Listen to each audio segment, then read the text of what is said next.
snakes. Gary, I know you're busy. Can you just hang out with us and hear some more tributes? Yeah, I would love to. Are you guys okay if we stay in here? Is this okay? All right. So, we got some special people lined up. Now, I've got to be honest, I had Mr. Torchia, government, and I remember it was the fall of 76, because I think you always had us do like 50 hours of community service. Yeah, 20. And 20 hours. I'm pretty sure it was 50.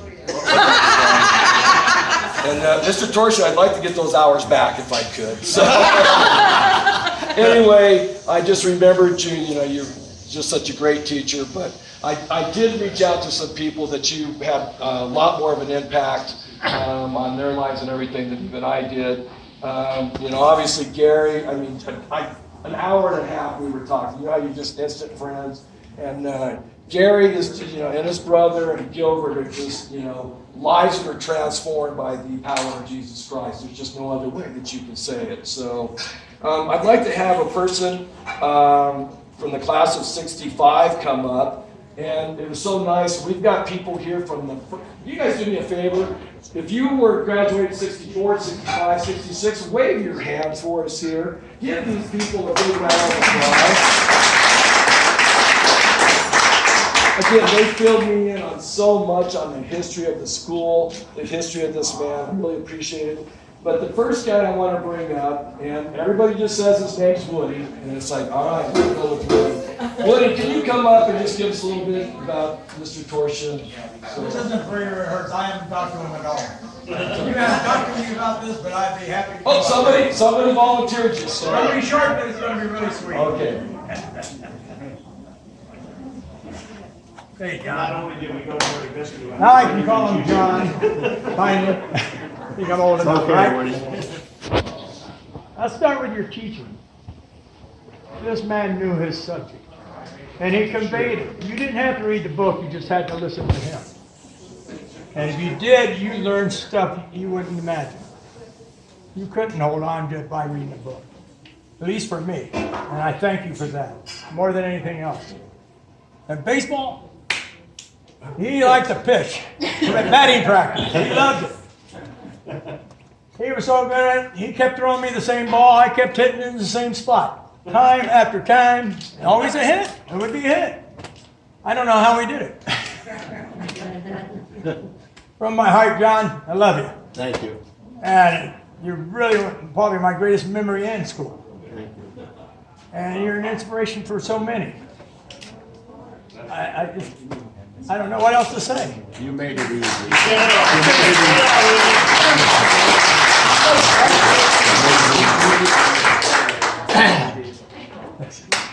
And I'll wrap it up at that. I'm not long-winded. So, I get to the point, and that's the point. Great teacher, great people. One more time, Woody, just so. Yeah. I really have had, I've been just so blessed to talk to some of these guys that were in these first classes and filling in a lot of information, and it was just really nice. Okay, so another person that I asked to come up here from the class of 1976, Gilbert. Let's come on up, Gilbert.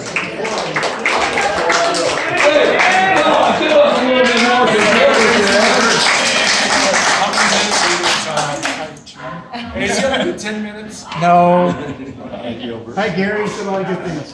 Good to see you. I'm sure all you are wondering, why is he up here? He was probably the most studious guy at the school, right? I'm the guy that, you remember Tracy. Tracy remembers everything. In the yearbook, I don't know who was in the yearbook, but they put a picture of me sitting in a desk in a classroom, and it looks like I'm working, but underneath the caption said, Gilbert studying?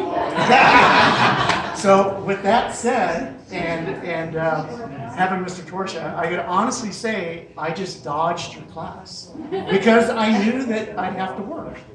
I'm not going to take a class that I have to work. I mean, that's just how I was at that time. So I knew I had to check all the boxes off, because we have to graduate, so U.S. government, so got to go see Mr. Torchia. So I go in there, and I took him the first semester of the year. Because I figured if I flunked, I had another chance. That's how I approached it, So here it was in your class. obviously doing like I do in every other class, barely getting by. Well, you weren't gonna stand for that. So I was learning, but maybe not like I'm supposed to.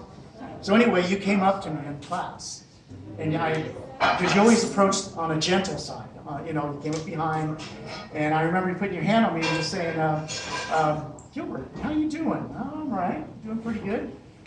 You like playing football, right? I said, yeah, we're doing pretty good. We had that little season that year, right? We did pretty good. And he says, yeah, okay, well, would you like to continue playing football? Yeah, we're doing good. I want to play football. He says, well, you better improve your grades, because if grades were going to come out today, you'd be getting an F, and you would not be playing football. Oh, I think I want to play football. What do I have to do? So you proceeded to tell me that, okay, you guys think about it. What teacher is going to go ahead and make a point to try to get all their kids to do well? It's like, well, if you're not doing good, well, whatever, we'll just flunk you and move on. No, he came over and spent the time and said, you know what, you and Darryl Wall are doing real good. Why don't you guys go do some volunteer work? So we went to the dog pound over on Marupa and cleaned out the kettles, I don't know how many weekends, and was doing extra work, doing other stuff. And then you asked me, how old am I, when's my birthday? And that happened to be an election year. So, Jimmy Carter and whatever. So you go, you know what, you go down and register to vote, you get 50 points credit. So, I was doing everything I could. I'm jumping every hoop. So I ended up finishing your class with a B+. And that's only because of what you brought in the classroom to make the kids, comfortable. Let's teach them, even if they don't want to learn, but you taught them, so I'm appreciative for that. I was still a knucklehead. It took me a long time to get better. So I didn't get saved until 1980. But so I had a few more years. And then, there's other coaches at Edmondson, Fogarty, and all the other coaches, they saw stuff, that they were doing things that I didn't know was molding. But you took an interest right away, and I appreciate that. And the only other teacher that did that, and I had too many credits in this class, and that was Doug Schiller.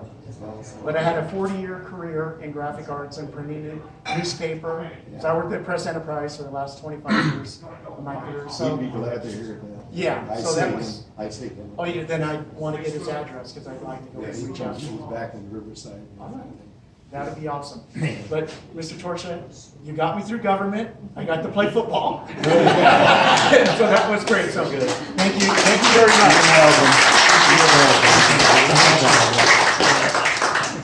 One more time for Gilbert. Come on. Hey, Gilbert! And again, I didn't know Gilbert for anybody until a couple years ago, and I put on the thing for the players. Gosh, I don't know how long we taught. But again, just the transformation. I can't describe it any other way. It's the Lord and Savior, and God, he's become a good friend there. Okay, so our next person I'd like to introduce here, but I've got to get something off my chest because this is like 45 years old, and I got to talk to Coach Dennison just a little bit here myself. Coach, when I was a little freshman, so I don't know if it was in the union contract, but I don't ever remember seeing a coach in the locker room. So I remember there was like senior guys with like sideburns. And they would take these towels, and they were like cowboys. They'd roll those things up. And if you remember the showers in Norte Vista, it was kind of like a car wash. You just had to feel it. And then you had these guys with sideburns grabbing that towel and just and I've got a scar right here. I'll prove it. Right here. Wait, hold it. My wife is like, oh, honey, don't do that. That'd be embarrassing. But anyway, one of the things, again, I wasn't a jock. I never was, but I did have coach for 2 years. And one of the things I appreciate out of him, he treated me just as well. And you also too, Coach Forgan. Coach Forgan. Those of us that were not jocks, you knew our names, you treated us well. And I'd like to introduce, I know y'all know, please welcome Lon Edmondson.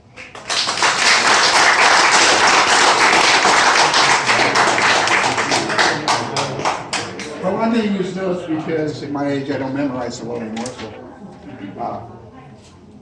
We've heard personal testimonies. I've read them on Facebook, I've read them on the handout. Each one of them holding you in high regard, which they should. There was a principal one time in Norte Vista. I'm not sure if John liked it or not, but his big thing was, I wanted honest day's work for an honest day's pay. He's the embodiment, but it goes beyond that. So what does that mean? It means approaching each day's lessons, whether it's in the classroom or on the athletic field, to not only teach the content, but to teach life's lessons as well. To teach the kids to think about themselves, how they can improve themselves, where they can better themselves, make themselves the best they can be. It means giving the students the opportunity to learn not only the course content, but to be accountable for the responsibility of learning the content and putting it to use in their life. It's also teaching them lessons. It's teaching students to think for themselves. It's caring about students, not only in the present, but about their future as well. You've heard that today from Gary, Gil, and everybody else who has stepped up here. Each student is born in different situations, some great situations, some not so great situations. And teaching those kids in the same, and treating them the same is tantamount to being a great teacher. A teacher who teaches 150 plus students a day, who can teach, motivate, and inspire the great majority of those students each and every day is a special kind of teacher. What that means is you give an honest day's work for an honest day's pay. John, fellow teacher. Thank you, Ron. I enjoyed it. Fellow teacher. Your fellow teachers, And you are awesome. thank you. Your son was.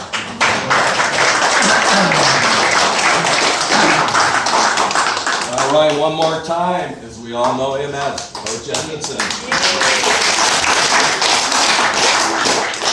Okay, so this next person I want to introduce, I just really admire, and some of you may not know the story with him. And if you walked into the stadium the other night, you saw Zacher Stadium there, and you may not know why the stadium is named after him. So he went to Vietnam, and he served in Vietnam, and sorry, I get a little choked up on it, so very patriotic on it. Afterwards, he came into the district. He was a campus supervisor, then he became a teacher, then he became a principal, and for years he was also on the school board. Even today, he is active in the Alvord Unified School District, helping with scholarships and everything for our disadvantaged students there. He received the Purple Heart in Vietnam. And again, he is a person that has not forgot where he came from. One of the most humble people that you'll ever meet. Please, please give a warm welcome to Mr. Zacher.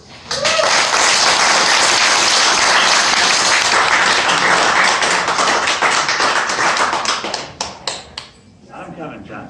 Should have got the silver star. I don't know so. Okay. There.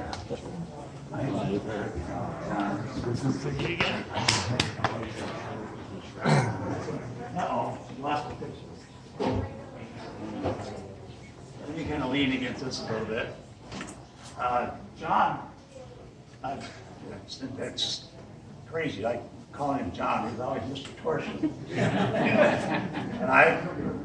And at Norte Vista, I didn't have him as a teacher, and I didn't play baseball, but I knew who he was.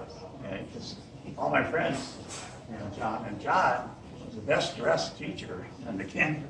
Very cool looking guy. That's okay. There's something to paying attention to yourself. But I learned from the others what he gave them inner strength and to think and look beyond the words on the book. Hey, wonderful man. When I became a campus supervisor in 1971, starting the parking lot for 8 hours at Door Vista, it was fascinating. And I think it changed. He's still Mr. Torchia, but we're fellow employees in Albert. Now, then I became an instructional aide and even drove a school bus for a little while. And then we became a teacher. Then it's like, hey, now we're peers. And he still wasn't, I couldn't call him John, it was Mr. Torchia. He said, no, John, you're a teacher, I'm John, I'm Mr. Torchia.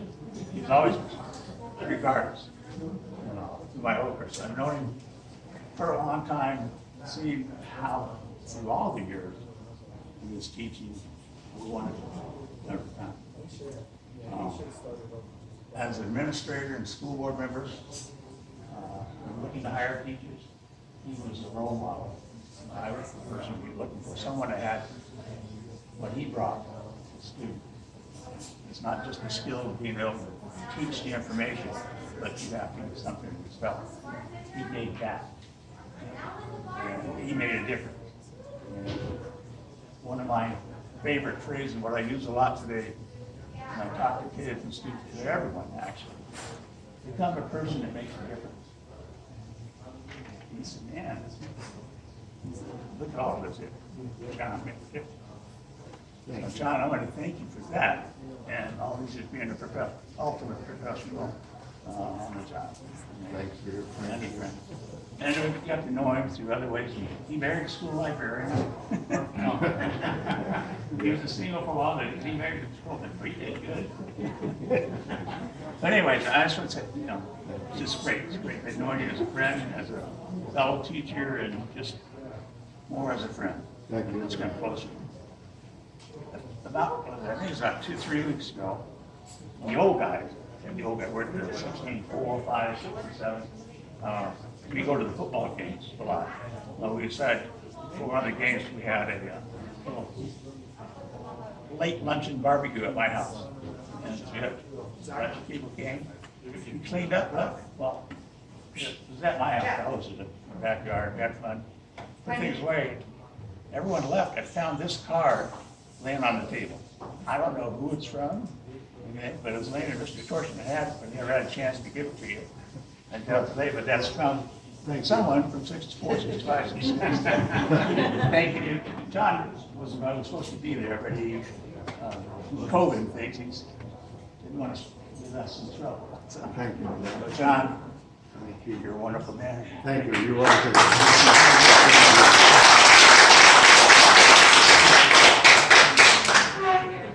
All right, just one more time, not just for the person he is, but as far as I'm concerned, if you had to go through the crap that they had to go through when they came home, please give it up to them one more time.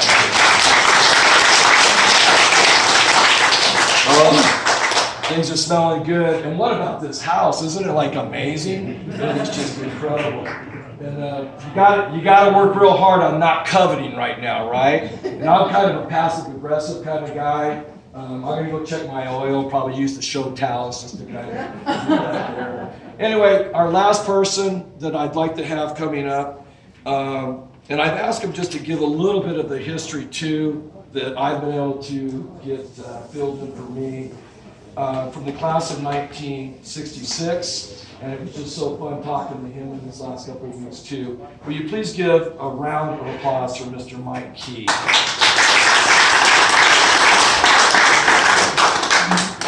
Good to see you, buddy. Wow, it's a privilege to be here. Put this here. Just hold on. Thank you. A few things first, about the history of the school. Norte Vista High School was originally Arlington Junior High School. Started about 1958, and the school transitioned to Norte Vista High School. So a lot of us that are here started at a place like Wells School, Gramercy. I went to the old Alvord original school, Arlanza, Mira Loma, all these different schools. And kids started in first grade and went all the way in the same classes, all the way through their senior year. So there was a lot of kids when I graduated in 1966 that I've been going to grade school with since 1955. So that's why I think there's so much history among the graduates and the alumni, is that a lot of really close relationships were formed during those formative years, and a lot of them stayed. And so that's that's kind of a history of the school. So what they did was, so the first year I was there, it was 7th, 8th, and 9th grade. It was Arlington Junior High School. The next year they transitioned, and it was 8th, 9th, and 10th grade. So the class of 64, which is the first graduating class, they were upperclassmen for 9th grade, 10th grade, 11th grade, and 12th grade, because they kept adding years. And so they were the upperclassmen, and then those of us that were, class of 60, we were kind of the underclassmen. Till we became like juniors. So that's kind of a history of the school. And of course, the reason we're here today is to honor this great man, John Torchia, who's coached Torchia to me. Now, I never had him as a teacher, but most of my friends did. I had Mr. Snow for his world history, but I started playing baseball for you, under you, in my freshman year, and I was blessed to be able to play 4 years varsity with you, and we had some great years together. But I know this is kind of repeating some of the stuff that they passed out earlier today, but just some of the highlights. He started in 1958 till he retired in 1993, 34 plus years there in that district. He was involved with starting the teachers union for the district. Again, he coached baseball from 1960-ish to 1960, I believe I was told, till 1967. We had a team in 1964 that went to the finals at CIF. We'll get to that in a minute. He built the dugouts at the school baseball field in the 80s. They're still there. You helped. I helped, But they're there. And one very notable thing, I'm sorry I wasn't able to go, but a lot of the alumni were able to go. In 2018, he was added to the Wall of Distinction at the Riverside Sports Hall of Fame.